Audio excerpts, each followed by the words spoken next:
Mr. Anderson. Okay, no.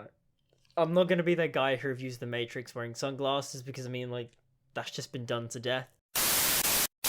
Now, don't get me wrong, The Matrix is a cool film. The action is awesome, the cinematography by Bill Pope is just incredible. The aesthetic, you know, the black leather, although slightly outdated, just looks really cool, and it works for the film because it's stylized, and overall, the ideas and themes of The Matrix are really nice since they all stem from Plato's theory about the cave. It's all really interesting, and it all flows together, and as a whole, the film works. Just my main problem with the film is that most of the characters are really boring. Neo is so bland.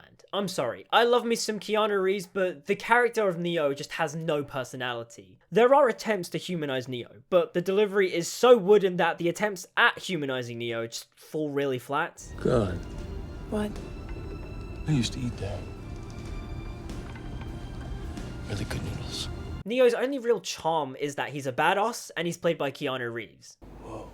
That being said, when he does go into God mode at the very end of the film and he fights Smith in the subway, it's really fucking cool. And the same thing applies to Trinity. Now, Trinity, whilst a badass, has the same problem as Neo where she's just as wooden. And the funniest part is when she resurrects Neo with the power of love, because I'm sorry, that came out of nowhere. I mean, when you look back at the film and you see the two of them together, you can imply that these scenes are meant to show Trinity's growing love for Neo, but I'm sorry, it just doesn't work. She just looks really bored and stoic. So the moment where Trinity tells Neo that she loves him is unintentionally funny, and that's just because I don't feel a connection between the two of them at all. Just, it doesn't work. That being said, Morpheus is actually the only person who actually manages to pull off the stoic nature because he's meant to be that mental figure hardened by the war in Zion. Plus the way Laurence Fishburne plays him is plain awesome.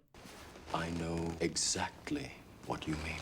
Speaking of awesome, Hugo Weaving as Agent Smith is awesome. I mean, just the way he plays this character is just so odd, but also menacing. Just, I love it. I'm sorry, Mr. Anderson. And whilst as a whole, I like the ideas and themes of The Matrix, I can't help but wonder what the actual point of The Matrix is. What actually is the purpose of The Matrix aside from the machines just plugging humans into it to feed off their energy? How do you escape The Matrix without the help of other people? Like, who was the first person to escape The Matrix? What makes Neo so special that he's able to gain these special powers in The Matrix, unlike anybody else? Like, is it just because he believes more? Now, these questions and problems I have aren't a deal breaker for me. I still enjoy the movie as a whole, I really do, but when we get further into the Matrix sequels and they start to add in more ideas and overcomplicate the whole thing, it just makes the whole thing really confusing and complicated and just, yeah, I feel like the points I raised are valid. But overall, I think The Matrix is a really cool film. As I said before, I like the action, I like the story, I like the hero's journey. It's a cool little sci-fi action film. I really enjoy it. Please don't hate me in the comments for saying it's overrated. It's just,